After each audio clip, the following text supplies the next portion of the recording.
So I was like, oh, what are they doing? Turn the sirens off. By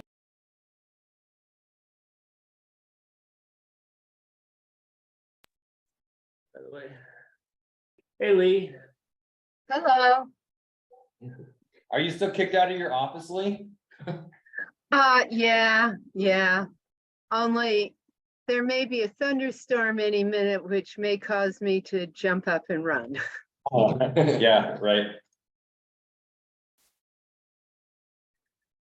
All right, we'll go ahead and call July 20th, 2023 Monroe County Environmental Commission meeting to order. And as always, first on the agenda is public comment. And there's nobody in the room or on Zoom. So we'll move to item number 3, report from council. Peter, I don't know if you have anything separate from the main agenda items. I don't think so. Budget time is coming up, so I know the commissioners, Commissioner Jones and the council. Like to work on geo bonds around this time and other things, and that traditionally haven't put up like solar panels and things like that. But I don't have any specific updates this month. All right. Is any of that tied into IRA stuff? IRA money? No, not usually. Usually it's a municipal bond that we issue, so we're borrowing money. Right. And then once that, then those bonds are then sold on the marketplace. And the revenue from that we use to fund infrastructure programs. We've done this, Lee, how long? We've done that for long before I was on the council. Oh, all right. Oh, all right. Anyway, we've been doing it for a long time in Monroe County. The city of Bloomington does it as well, although they don't do it for infrastructure programs. Or they tend not to, I should say. So, yeah. Well, Lee, I was just saying, you're muted, by the way.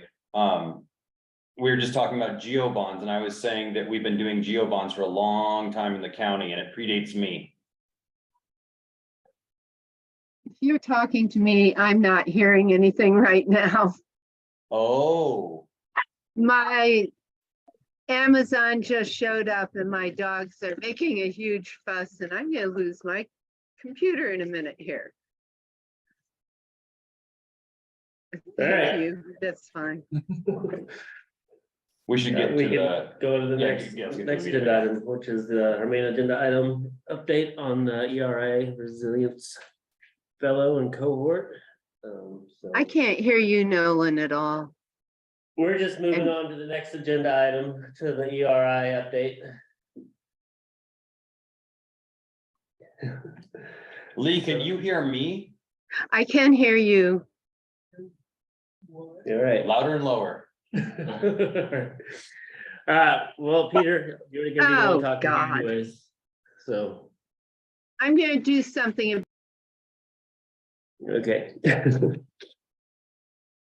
So yeah, I'll let you go ahead and take away with the ERI. I know, probably the most important thing, is the climate trends primer. And Heather, you just, shared that, just briefly here. And so do you want, do you want us to put it up on the screen, or do you just want to talk about it? I could talk about it. I feel like the document itself is pretty lengthy, so Mhm. it would be difficult for me to sort of expect everybody to just go through it right now. I could talk about it, Mhm. but ideal case scenario would be like I've shared it, probably everybody gets time to read it. Especially you can put it up, Yeah, man. yeah.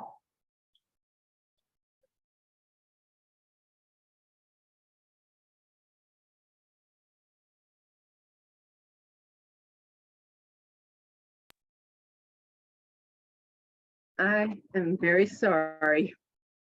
That's okay, those delivery drivers, Well, and my son and daughter-in-law are moving into a new house and getting multiple deliveries every day here. Oh, lovely. Yeah, Lee, we're just looking at the climate trends primer. This is the document that we looked at on Tuesday when we met. yeah. If you could just scroll down to page 8, because this is like a, the version that Geos wanted us to put up, like it talks about Indiana as a whole. So they're like. Nolan, I can't hear you. I don't know that we can talk any louder. This is Hader giving Okay. us the overview. So this table is for Monroe County, I'll put it down there, but this just provides like a generic overview for this document. And if you can just scroll down to page 8.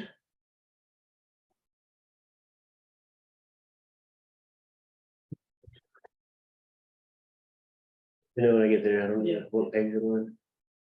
Oh, I see it now, sorry. Yeah, right here. So, I mean, we're looking at the climate projections for Monroe County from here on onwards. If you can just scroll down. Right here, the past and future trends in Monroe County. And then in these, I talk about the historical trends, which are primarily based on the data from 1971 to 2000. The 30-year period is taken by Climate Toolbox as like a reference point to which the changes are projected in most cases. So I talk about some important variables within temperature, which includes how the maximum temperatures are going to go up.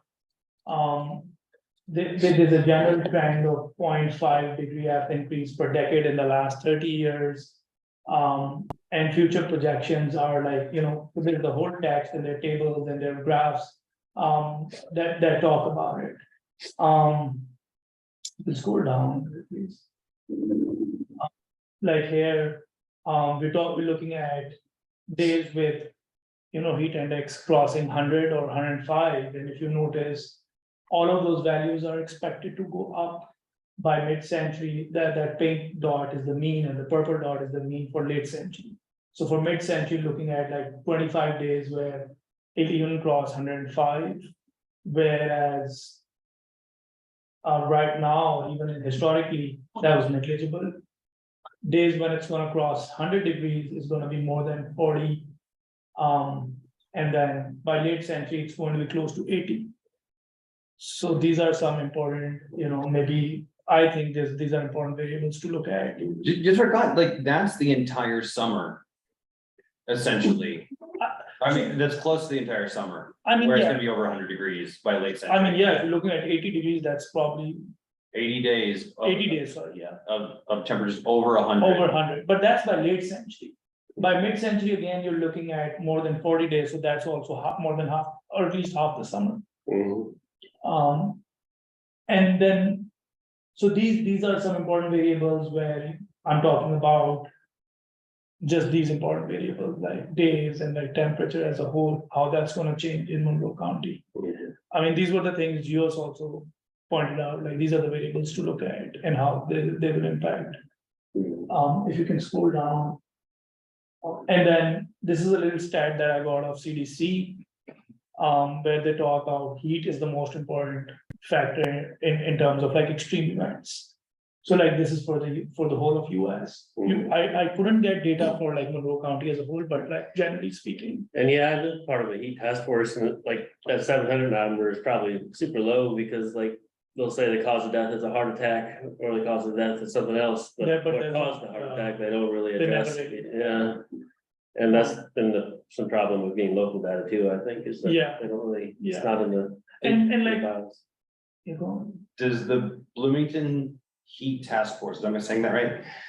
The It's heating task been force? dissolved, since Sean got her job, Yeah, so I and they collect local data on heat related deaths. I could reach back out and see what she did end up collecting, because she reached out to the hospital and had a contact there who was trying to provide what he could. Yeah. Yeah, we can put in like maybe last year data into this Mhm. or some data before that to sort of draw reference. But like, I mean, it was on CDC's website where they talk about heat in general, like how much of a problem that is. And considering the number of days that's gonna go up, this number will probably, and like, when we talk about the social aspects of Monroe County and the community trends primer, that will also relay some information with regards to, because this will impact children, people over the ages of 65, those with heart related issues, people who work out in the open more than it will impact other people. So like the social or the census tracts or the blog group will help us to identify, like within Monroe County. I mean, for other counties, this not might be a bigger risk depending on their sort of diaspora or like the people that are at the intersectionality or people that are homeless or people that work out, that might be less in their cases. So for Monroe County, we have to also identify what parts of the population are actually more exposed to it than other people. But if you look at demographic data for the state, Mhm. the aging population just keeps going up. We just keep aging. Yeah. And Yeah. part of that is due to brain drain, and part of that is due to other factors, but Right. this is a big issue. Yeah, you can scroll down now. And here I talk about within temperature, I'm talking about freeze-free days, if you notice. So by mid-century, you're looking at 34 more days without any frost. And by late century, you're looking at about 55 days. I also talk about cooling degree days, which is primarily like, so for an example, let's say the temperature is 80 and you want it down to 70. So that's a 10-degree difference. The number of days it's going to be at 80 and you want it consistently at 70, you multiply that by the number of days and that'll give you the cooling degree days. But basically, this is an important factor that a lot of utility companies use in projecting their energy demand. So if you look at the average cooling degree days are expected to increase by 767.7 days by mid-century and close to like 1500 by end of the century. So just imagine in terms of utilities or energy bills, how that's going to impact people in Monroe County. All right, just so I understand, the cooling degree days, Mhm. the reason why it's so high, the 767.7, is just that's how many days you would need to bring the temperature down. Yeah, So. I don't know how they, so I think so in a sense, what they're really doing is, so for instance, on 1st June, it was 85, but you wanted 70, right? So 15 times 1, that's day 1. And the next day it went up to, let's say, 90. So plus 20 times 1. So the difference multiplied by the number of days. So that'll give you, that whole thing will give you the cooling degree days. It's just an analysis that will give them, or the utility companies or the energy providers, an estimate of how much energy demand. I don't know how directly translate into kilowatt per hour, but I don't know that. The way the units are defined are like days. Mhm. So I can't say for certain if those number of days will be needed to, like you were saying. Yeah, It's just the units that they put it. So like 761 days of cooling degree days. Mm. But the idea is like, this is an important factor in telling an important parameter that is energy cost for a lot of people. yeah. Yeah. So like if you see the trends, historically, that was, I don't know, lower than what it's going to be in the coming years. So the red line and the blue line are the red line projects at the current emission level, and the blue line recommends if we bring down the emissions lower. Yeah, Is that on the chart that where the red line is labeled and the blue line is labeled? yeah. Where is the label for those lines? The RCP 4.5 and the RCP 8.5. Uh-huh, I mean, I should mark that. yeah, because that's not intuitive. Yeah. Okay. And then I talk about precipitation. I mean, it's going to be a long read, but just to put things in perspective, the annual precipitation, is going to change in the sense it's going to rain more, but it's not going to be uniformly distributed over the year. 3 seasons, winter, spring, and fall, are going to experience more rainfall, and I show that in the graph below.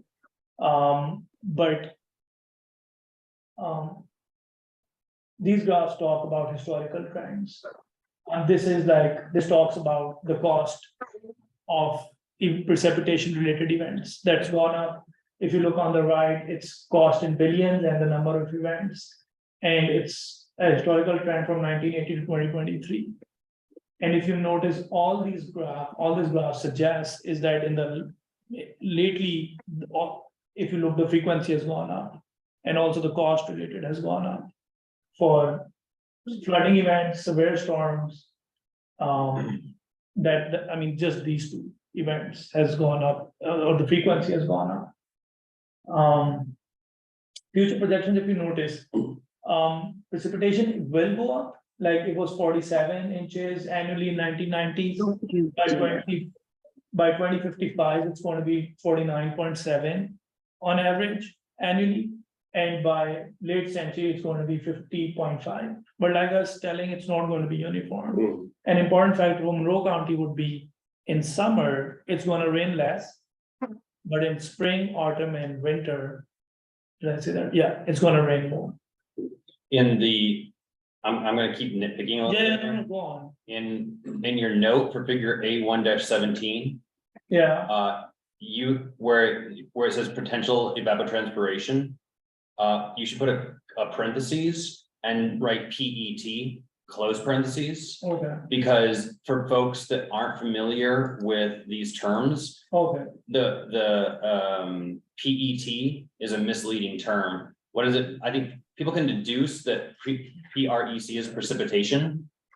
But PET is not into. Yeah, so like I'm saying, this is like general discussion. I've shared those so like everybody can comment on it. I would Okay, like alright. feedback, yeah. Alright. Uh, Yeah, so like if you notice, on average basis, average annual precipitation expected to increase by 5.8 and 7.4 for mid-century and late-century projections. So important variable would be like to have people who can then comment on like how this can affect Monroe County. I don't know what potential rainfall in terms of inches. So for instance, I think for Indiana as a whole, it's at point, if it rains more than 0.86, it can be troublesome for some areas. But I don't know for Monroe County, if more than 1 inch rain is more dangerous, or is it not because of the way the county is? I don't know, like, at what threshold is it more dangerous? Is it 1 inch, is it 2 inch? Mhm. So I couldn't comment on that, Okay. but it generally talks about like precipitation events. Mhm. In this, if you notice again, there's winter on the left, there's spring in the middle, and then there's autumn or fall on the right.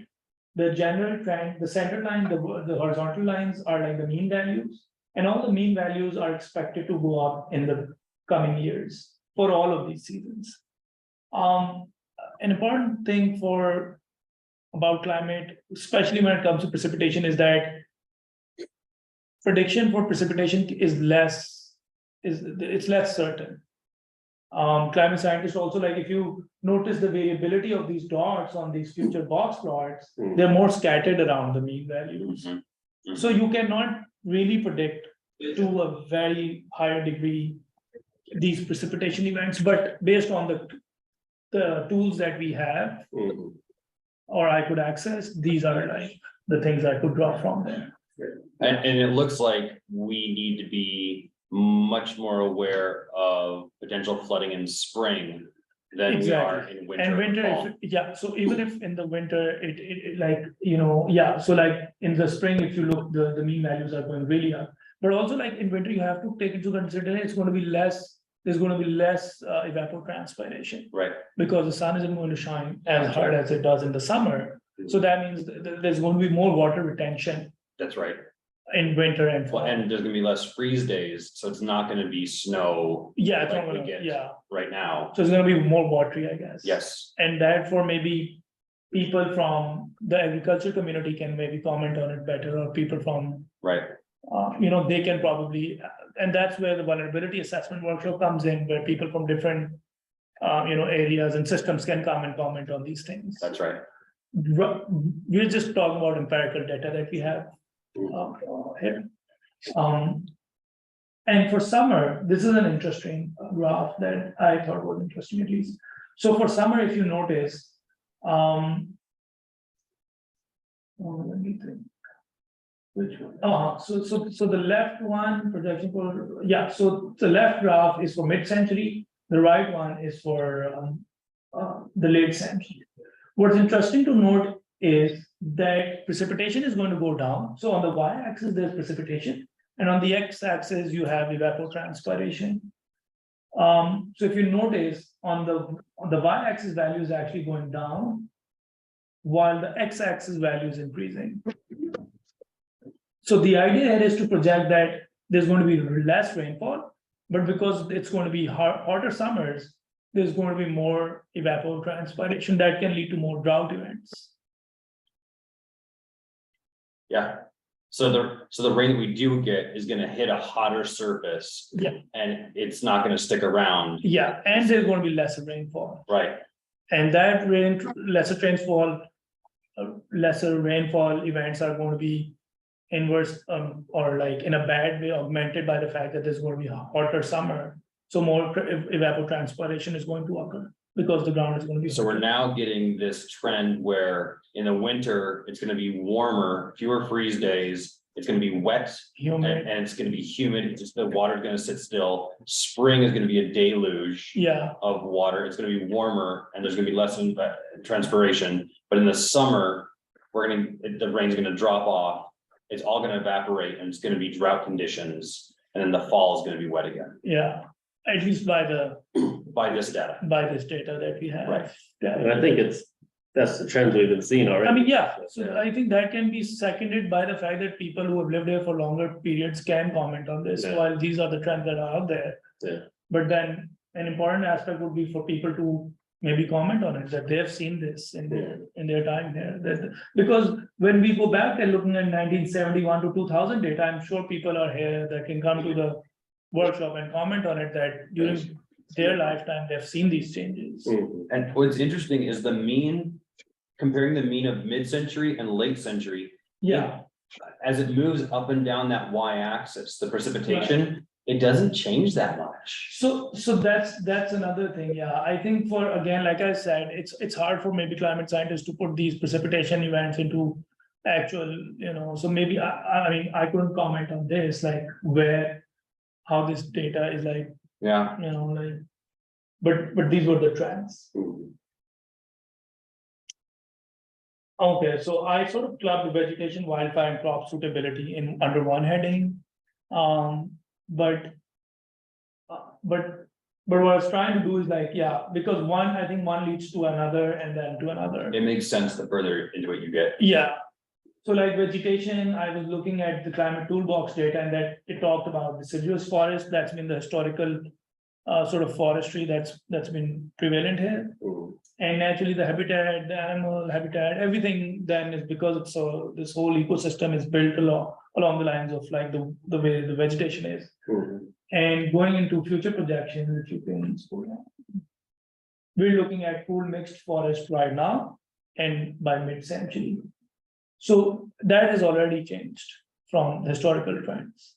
What are these, what's the green and the red? The orange parts, So orange, yeah. I think there's like, that's another sort, I could put a legend to it, but that legend is very big, so we don't wanna be. I mean, I think in one of the graphs below, I do put that legend in just to put things in perspective. But But that is the green is Yeah. the cool mix and that's the residuous is the orange. yeah, I think this is the orange, that if you look at the. Yeah. But this is then late century. So. It's gonna look more like Piedmont region in the southeastern United States, and I've mentioned that here, Mhm. and I think I talked to Peter about it as well. So we look at, excuse me, we look at projected land cover types, but do you look at like canopy cover or percent yield of vegetation change over time? That's. I think also some data, but- Yeah, but I don't know if the toolbox really gives that much. Sure. It does talk about, I think, vegetation type and class. Mhm. And I think here they're talking about the class, like, they're talking about temperate pool mix, forest and temperate deciduous broadleaf and needle leaf and what, those are like the class that they've mentioned. But I don't know if they really talk about in detail about the canopy and everything like Sure. that, yeah. But the idea of, to give this idea where it would resemble a certain area is to maybe talk about adaptability of it then. Like how would Monroe County then adapt to it? Like maybe look at how people in Piedmont region and southeastern United States probably are. Mhm.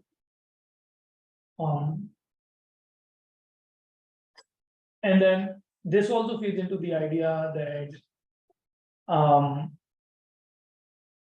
because of the hotter summers, you're looking at two important variables. One is the annual 100-hour fuel moisture data and the vapor pressure deficit. And Can you define those terms? yeah, so the 100 fuel are moisture data talk, I think it talks about how 1 to 3 inches leaf have moisture in them. Oh, yeah, it's at the very top of the page right now. Yeah, actually I've written it. Yeah, The moisture content in medium-sized dead fuels, 1 to 3 inches in diameter. right.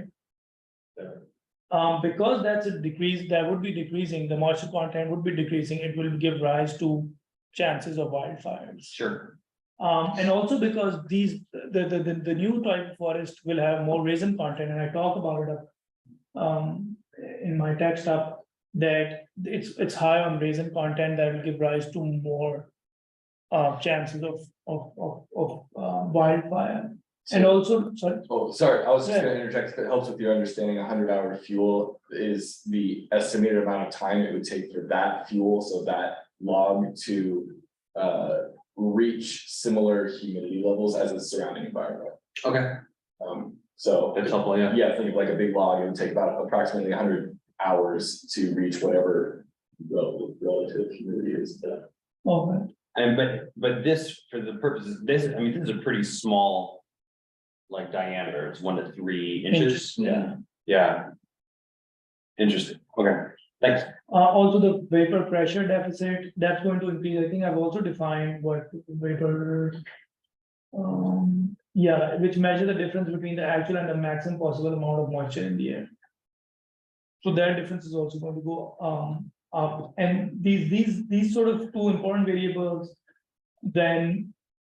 We can project an uptick in wildfire. Wildfire again is something that. Cannot be certain to, because somebody had commented wildfire isn't a potential danger for Monroe County. On one of those, earlier trends that I had shared with you guys on the Zoom call.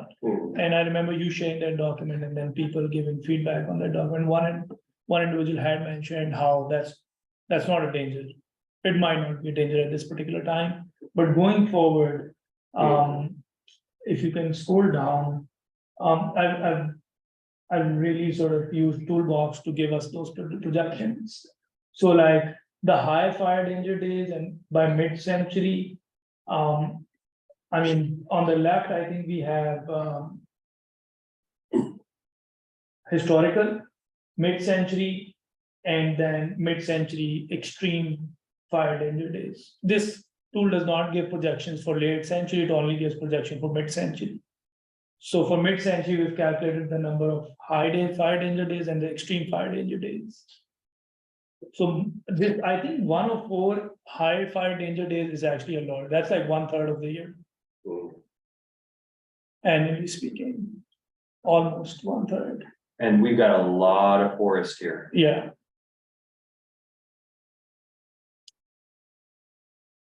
I put a comment on like, I wasn't too sure about what primary crops are being grown in Monroe County, but I wrote as like corn, soybean and wheat. But in any case, the idea is again to talk about growing season that's going to lengthen, and I put some graphs down there. If you can scroll down, yeah. So like historically, it's 190.5 days growing season length. Presently, it's gone up to 203 days. And then by if you scroll down, by mid-century, looking at 223 days, and by late century, looking at 231 days of growing season. I don't know if. I mean, it's not the best thing to have. I think it's good in some ways. You'll have more season to grow. But at the same time, it really affects the ecosystem in a different way. Because I also talk about some species of bird migrating due to temperature and daylight, and like when and their food availability, that pattern could change. And then I talk about the cold. And this growing days just. Measured in temperature or what? No, it's not, it's growing, it's just so I mentioned like the last freeze, for instance, let's look at the late temperature. So the last freeze would be on March 21st, if you can scroll up. Oh, sorry. So if you look at 231.9 days on the left, it's the last freeze on March 21st. And on the right, it says the first freeze is going to be on November 8th. While if you go up, yeah, can you scroll up? Right, so, oh, what, I think it's missing here, but presently the first freeze is actually somewhere in October. And not in November, so that's delayed, and the last freeze is actually April 7th, which has gone down to March. So the number of freeze days is actually going down, so you'll have more days, so it's measured in days, Yeah. growing season days, that's gonna go up to 231 or whatever. It says down there. And then I remember Lee also mentioning in yesterday's meeting about cold hardiness zone, and I think that relates to agriculture. And that, if you look at historical data that shows 6A by the USDA zoning, that's going to look like 7A, which is going to be Northwest Kentucky, present day Northwest Kentucky, and 7D by late century. And that's going to look like, if you can scroll down, Tennessee, central Tennessee. I think those are really interesting factors. I think the growing zone in some ways can be misleading because you're seeing those much higher temperatures. Yeah, But these only account for the low temperatures. yeah, So I think it's probably a bigger shift even than just the single number zone. Especially if all the moisture in the summer is just gonna bake off. mhm, I mean, when I look at hardiness zones, I think of how my wife looks at these maps when she puts out like the flowers in the Yeah. garden and she's thinking about what to plant in like the flower garden. And in the summer, if that stuff's just gonna bake. Yeah. And we're just gonna be out there watering all the time, mhm. like, that's another. I guess that speaks more to my privilege than anything. Well, it speaks to the agriculture components of this as well, where you're talking about growing days and productivity of the plant, but. The ability to grow on the available land will decrease, therefore. Yeah. So, Yeah, Yeah, and, yeah, so if you can scroll down, I talk a little about Monroe County Lake.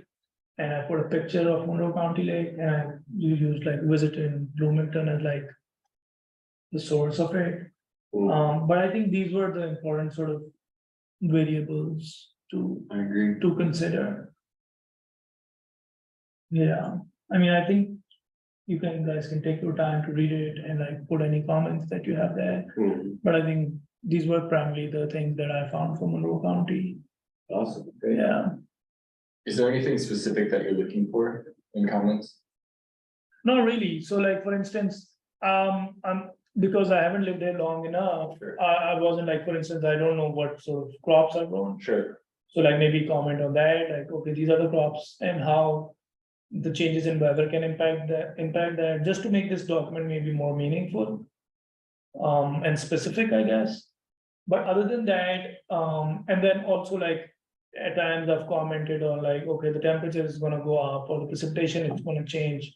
And I've talked about how that can impact based off of general idea of my own understanding. And like things that I've read of Indian assessment and like other documents that Leo has created. So it's more along this line, but if there's any specific Monroe County things that I'm unaware of, maybe you can put in those comments and I can add them there. Yeah, Great. Yeah, Friends of Lake Monroe will have a lot of data. They've really been looking into some of the changes that have been happening. Hmm, And one of the things, I think you mentioned. Yeah, heating up the water and the causes and stress to the species and algae blooms. As nitrogen hits the, yeah. This is a great document. yeah, you wanna maybe, let's send it to Geos, let them look over. I agree. But I think in their sort of directions that they have given in their portal as well as other documents that they've shared, they mostly talk about these. Or even the Indiana climate assessment that I looked at also talked about mostly these variables. Well, that's important because, in future sessions of the environmental commission, we could have the city of Columbus coming in and talking about what they found in their climate trends primer. Yeah, And they're gonna be looking at the same variables, so it's easy to compare localities. It's yeah, like- even like I think the Bloomington city also did like their climate trends primer, and they primarily talk about these things. Yep. I think some of the things we are gone in more detail as opposed to them, in certain things maybe. But yeah, but I think I just walk through this maybe, and it's sort of, maybe everybody can take their time, look at these graphs and then understand it's comprehended better. Well, because in Monroe County, we have a lot more farms and we have a lot more forests than in the city proper. Of course, So this is really good stuff. yeah, Yeah, so I was thinking like what variables are important to us, and we have a whole lot for us. We cover that, and when we have farms, but not as much as obviously other Indiana counties. and also like, That's- I was looking at some extreme events, so like I can maybe like put in a couple of things about extreme events like severe winter storms or things like that. But there's no specific tornado data that talks about Monroe County only. There is like one that I found about that talks about tornadoes in Monroe County that have occurred over the last few years. Maybe put that, but it's hard to sort of say how that will impact the future, like, so, okay, while that data is there, okay, yes. These tornadoes occurred, so, but because there is no climate toolbox that projects them, and I think there is, at this particular time. Climate scientists find it very hard to project those, they're constantly working on that. So I didn't find it really useful to put it there as like, without having like, okay, what's gonna happen in the future? Because this is talking about past and the future, to sort of make a connection. So for tornadoes, I wasn't too sure. So I thought like, maybe leave that out. Yeah, we might want to put in something about how with warmer air, the risk of strong weather systems coming through Yeah. is because it'll get- is increased, but we can't predict Yeah, that like there's gonna be more tornadoes or more, what was the name of that wall? Duration. Yeah, we can't predict those. so like, things. I think there's some hint of that, if you can, if you can scroll up, I think I can put this, that graph in like some other place, but if you can scroll up a little. Sorry, I should have given you the map. at the beginning. Yeah, just, Yeah.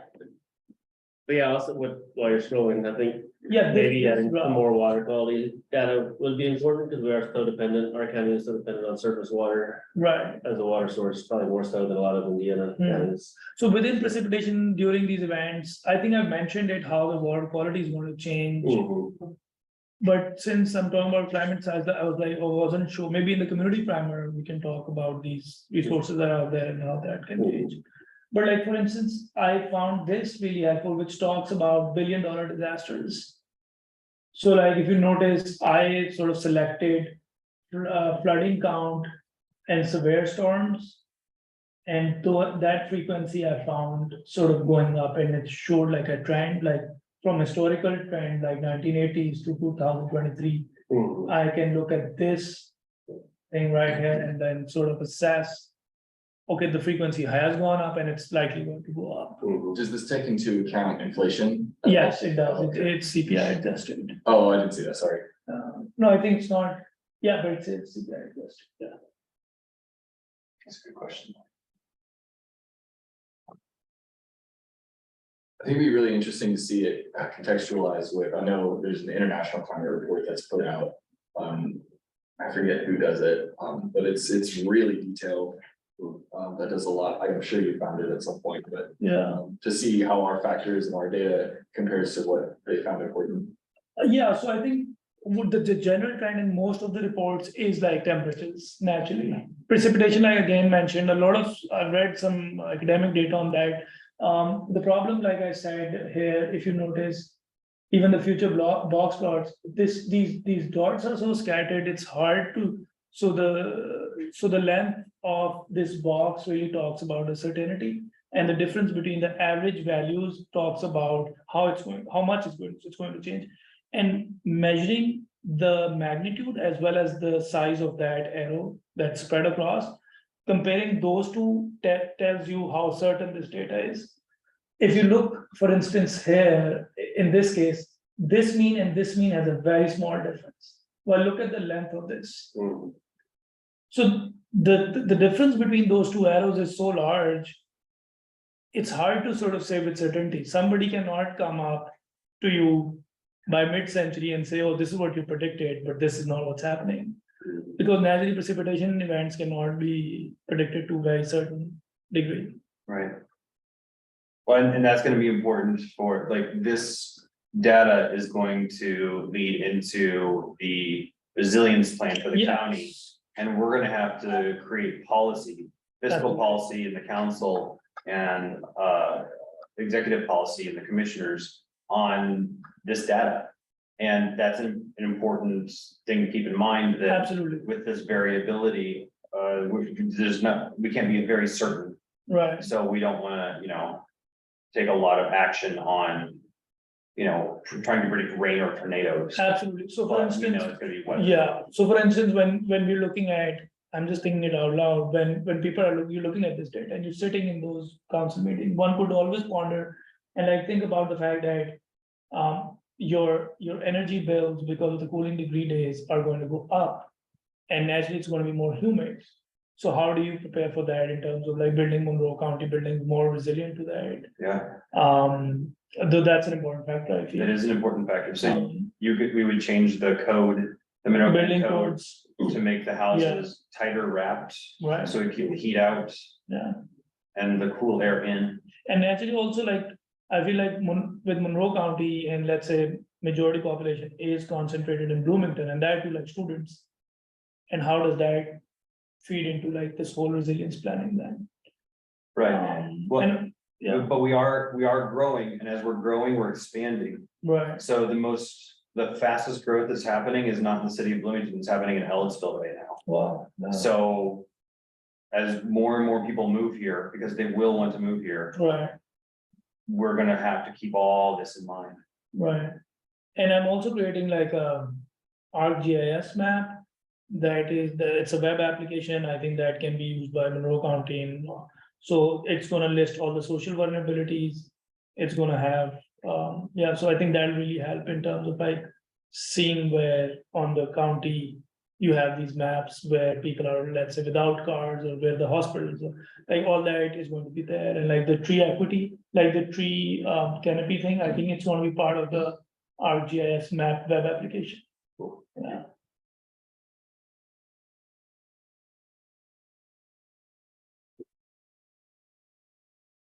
This is really comprehensive. Hmm, It's clear you put a lot of thought into this.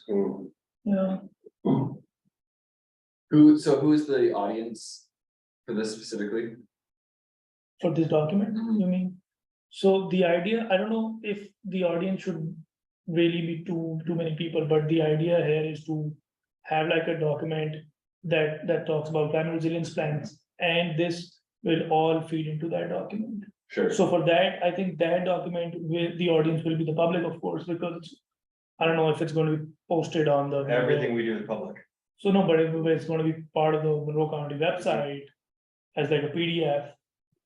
Well, I suppose like outside of knowing that it's public and anyone can access it, but how much detail or explanation do you need to incorporate? How much storytelling do you incorporate depending on who your target reader is? Well, there's a lot of data. It is, yeah. Was the primer specifically or partly for the workshop? So no, attendees? this will be part of the appendix. Yeah, So this will be not part of the main document, but it'll be part of the appendix. So anybody who's more interested to know, okay, we'll have a summarized version in the main document.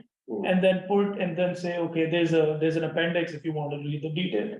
So anybody who's interested can then maybe access the appendix. Yeah, the greater resilience plan, the audience will be elected officials. Sure, okay, thank you. Cause it's like say, but also like staff, county staff too, because they're the ones implementing it.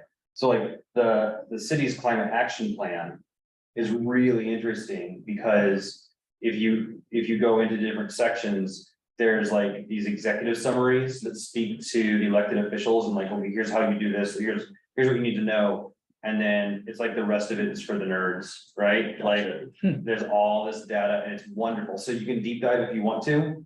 Or you can like Yeah. stick around for the executive summary. Great, thank you. Yeah, So I think, yeah, I shared the summarized version, which essentially is just like bullet, there's a table there.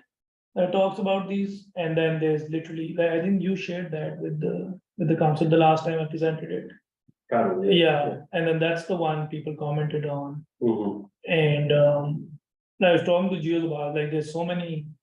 Naturally, when the audience increases, the number of chances that you're gonna get more comments is going to go up, but where do you sort of, Yeah, it's hard to, like, yeah, I guess it depends on the process. I totally Oh, get you, like, because the more the audience are, the more feedback I'm gonna get. Yeah. But then, we're time bound here as well, I guess. Hey, Lee, can you hear us? You're muted, but this is the second time you've seen this document. Do you have any questions or comments at this point? I'm actually very impressed by it. It's fantastic information. And I'll have to admit, I couldn't hear everything that was going on. One thing that occurred to me is that it might be helpful to kind of take bits and pieces of this information for various different audiences. So, for example, as a farmer, there's a whole lot in here that I would be really concerned about, and then a whole lot that doesn't affect me quite so directly. And I think if we can kind of target people's particular concerns with a certain amount of information, it'd be helpful. Yeah, well, especially. Ultimately, Yeah, no, I agree, and we have those 5 different constituencies that the task force is made out of, or is comprised of. And I think there's data we could pull out for each of those constituencies. yeah, I think that would be very helpful. Yeah. That's a good point.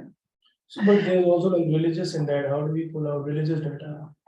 So I know for a lot of churches, that one of the things that it's written about in the national media is if some of these projections come to fruition, there will be a lot of migration.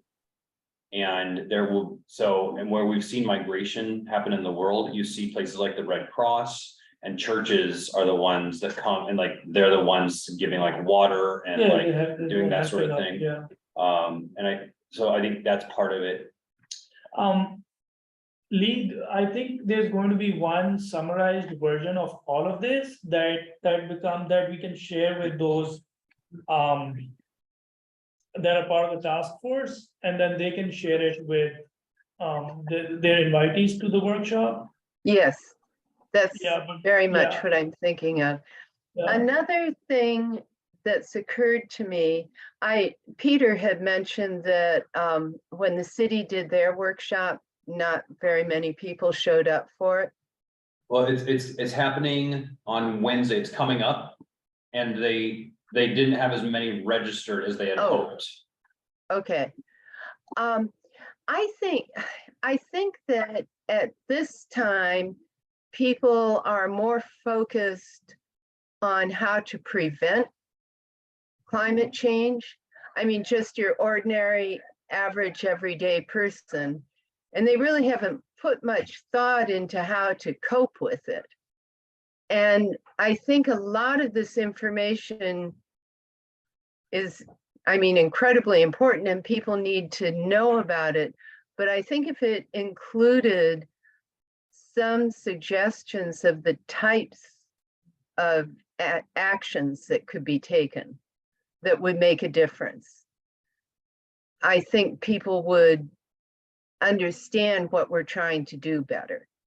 Yeah, I agree. I think a lot of people are very solutions oriented and are gonna wanna jump straight from this data to saying, well, what can we do about it then? Yeah, And to that, I'd like to say that, that survey, I think you shared with me the income range when I asked. Mhm. So that survey plus the assessment workshop then feeds into how we plan for those risks and vulnerabilities. Yeah, This is just giving information out to people, and then we let the people decide, so to say, in a way, And help them direct which vulnerabilities are or risks are more important than the other. And we sort of rank them and then provide a solution. So I think the bigger document then gets created by them adapting to it.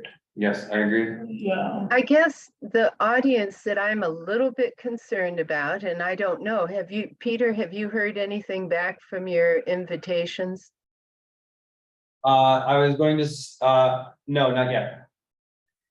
Because I think I think county staff are going to participate and show up. Some of the others, I think, maybe need to be given more that causes them to think about resiliency rather than prevention. Mm-hmm. And I think that might make people more anxious to participate. Yeah, but especially, I think you pointed out earlier, Lee, that a lot of these effects are already being felt. They are. I very much so. I know that the farming community, if I gave them all this information, they might not know all of the extended details, but they'd say, yep, that's what I'm seeing. Yeah. Yeah, so connecting, this document is very much in the head. I think people tend to live down in their heart, so connecting the head and the heart and when we're reaching out to people is gonna be really important. I think that's accurate. Yeah. Or at least I think to get the kind of participation that we're looking for. Yeah. It also strikes me, Hader, you had mentioned the income ranges for the survey, so people will self-identify which Range. bracket they're in terms of annual income. And it strikes me that I had mentioned my privilege earlier, that if you are in a lower income range, this is gonna hit you so much harder. Yeah.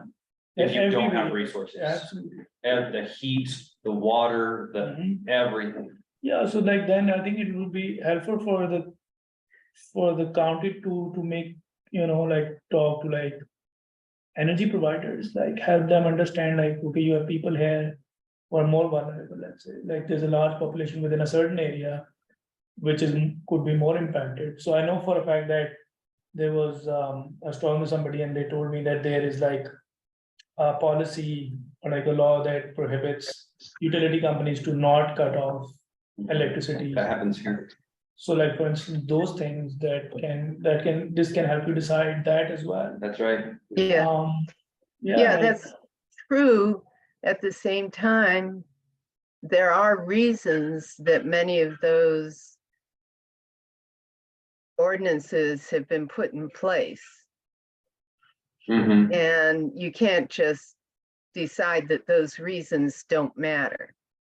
I mean, even if we're getting all kinds of people moving here because of the climate, if we put them all in floodplains, it's not Yeah. going to work. That's right. Yeah. That's a great point. Yep. urban heating and floodplains is also going to be part of that mapping thing that help you sort of put things in perspective. Yeah. Yeah.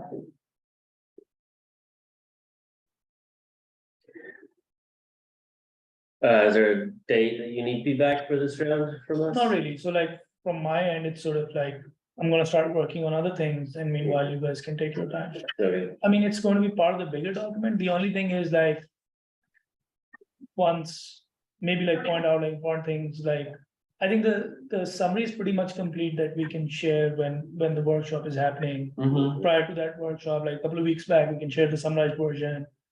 Mhm. I'll use this to create like a presentation for the workshop. But really, I mean, I would say like there's no like hard timeline. All right. Yeah. And the Sooner. workshop is not better. been scheduled yet for Monroe County, Ooh. so the city of Bloomington is having theirs on next week.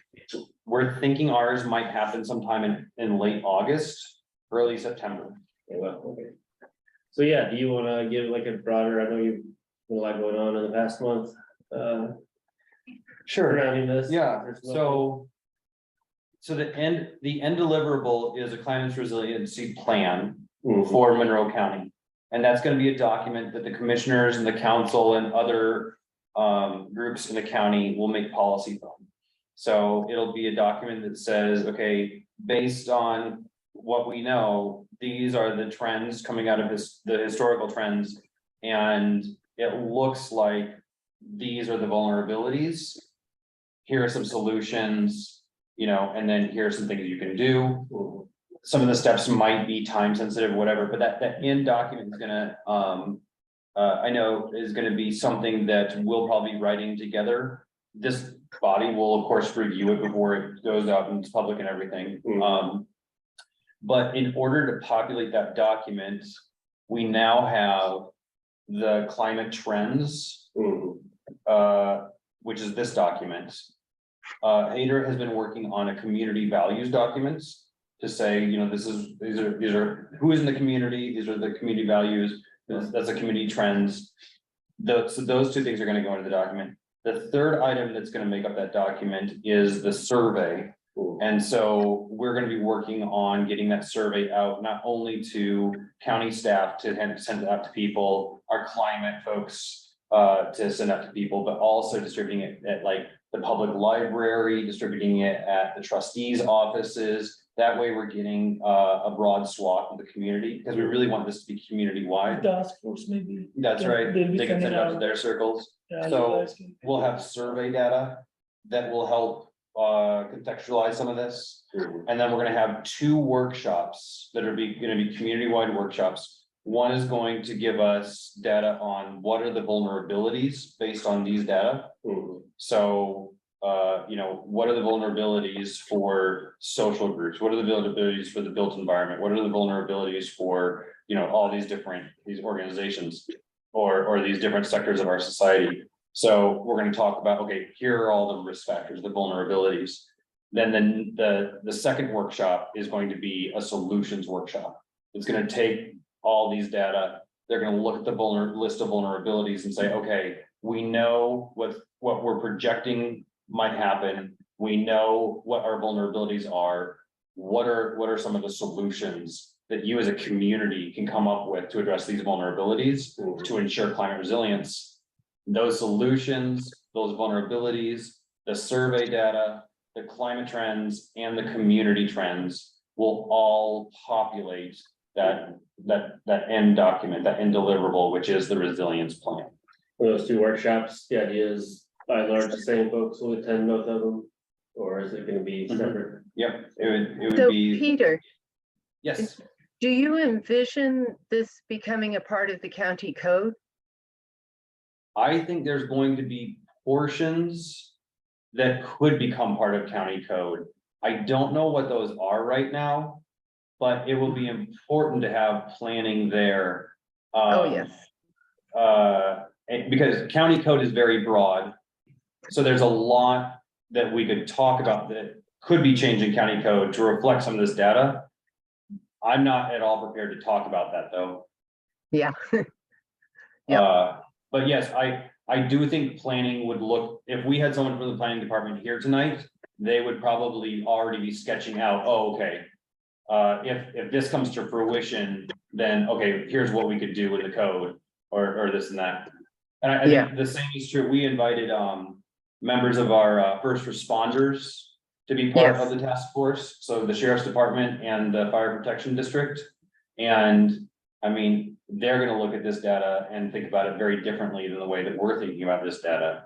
So, we're trying to make sure that we have lots of eyes and lots of perspectives on the data, so that when it's time for the council and the commissioners to make decisions, that we're doing that with all of these constituencies in mind.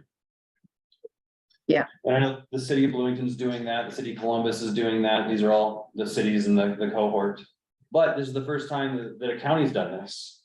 So it's been really interesting to see the way that the cities are doing it very differently than the way that counties do things.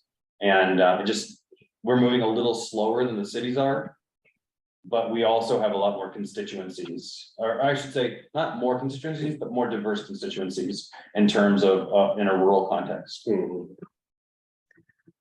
Yeah, we're probably starting a little bit further behind than a lot of those cities are too. Yeah, I mean, you and I have been doing this for a long time. This is the most data I've ever seen gathered. Yeah.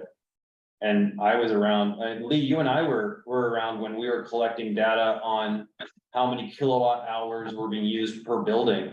That was a Yes. lot of data, but this is much more, in my mind, substantial because it gives It us is. future trends. It definitely is, yeah. Yeah, I think the other commissioners are going to be very interested in this. Yeah, I know the council is too. And the problem is what we were just talking about, in a 2 to 3 hour meeting. How do you squeeze all of this data in when you're also reading contracts from other departments, you know? Yeah. So we're gonna have to work hard on that summary to make sure that it's the high points and then allow this data to be there in case people want to dive deeper. Yeah, So what are and the I next think it's the steps? sort of thing that should be presented in a workshop first. I agree. Mhm. Next steps are that Hader and I continue to meet on Fridays to make sure that he's on track for I the. thought we had moved it to Tuesdays. Yes, the Tuesday meeting is to keep all of us on track. So, the Friday meetings are the ones where we're making sure that the GEOS requirements for the fellowship are being met. And then on Tuesdays, we all meet, Commissioner Jones, Hader and I meet to make sure that we're keeping all of the Monroe County projects on track. And then, so the next steps are that Commissioner Jones and the other commissioners created a blue ribbon task force. And Lee, do you want to talk about this or should I keep going? Well, basically, it specifies a task force of 9 people. So 5 would be a quorum. And it is only authorized at this point for 1 year, if I remember correctly, although that can easily be extended. And basically, as soon as we know people who would like to become members of the task force, the commissioners can appoint them. And that basically, if you let me know the morning of a meeting by, say, 9 o'clock, I can probably get them appointed at that meeting. Okay, you'll know before that. Yeah. Can And you speak a little bit to what the task force purposes? Pardon? Can you speak to the purpose of the task force a little bit? Basically, it's to work with Hader on coming up with a climate resiliency plan. I'd have to reread it at this point to be sure, but it wasn't overly detailed. But it is specific to this project. Yes, So yes, yeah. it's not a part of the Environmental Commission officially, although it is expected that it'll be reported to the Environmental Commission. I mean, basically, it's just that the commissioners are the only people who get to appoint task forces and things like that aren't statutory. yeah, and the task force is also gonna be pretty instrumental in putting on those 2 workshops, right? Right, yeah. I'm not sure if we actually mentioned that in the document or not. I think we I did because we need the workshops to be out of that task force, so. Well, they will be. I'm just saying that I think the ordinance creating the task force is not terribly specific and allows us to figure out what we need to do. That's correct, yeah, yeah. Okay.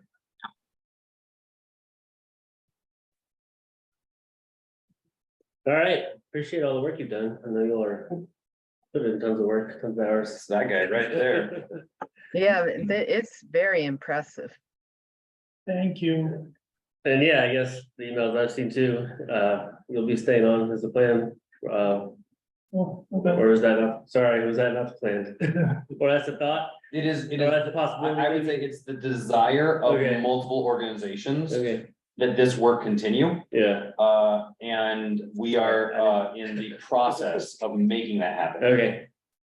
Yeah, because I mentioned to Peter, the last day is 3rd August. Okay, The other issue is that. third about, yeah, that's, It's not only that, it's Yeah. also like, since I'm an international student, I work Yeah. under some jurisdiction of the OIS, where they have to allow my CPT. Yeah.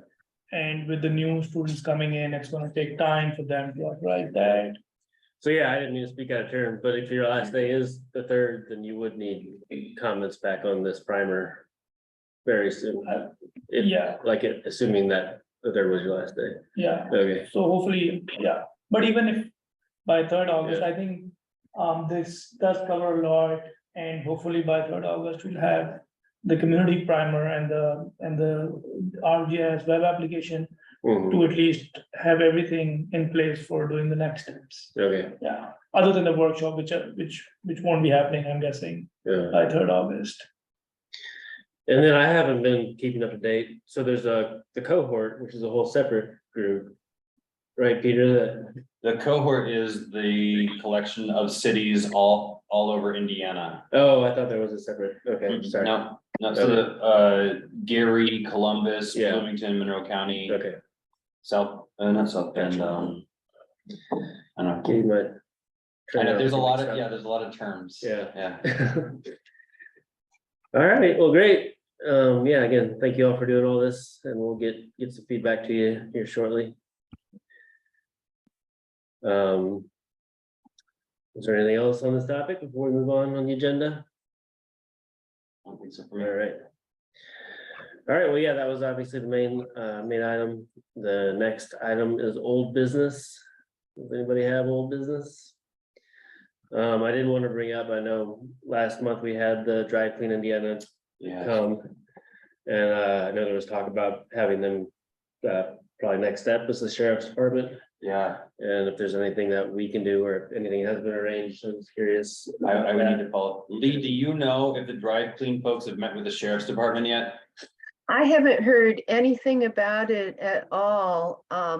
The one guy whose name I don't remember at this moment emailed me and we discussed the fact that it would be a good idea to present that information to the commissioners in a work session.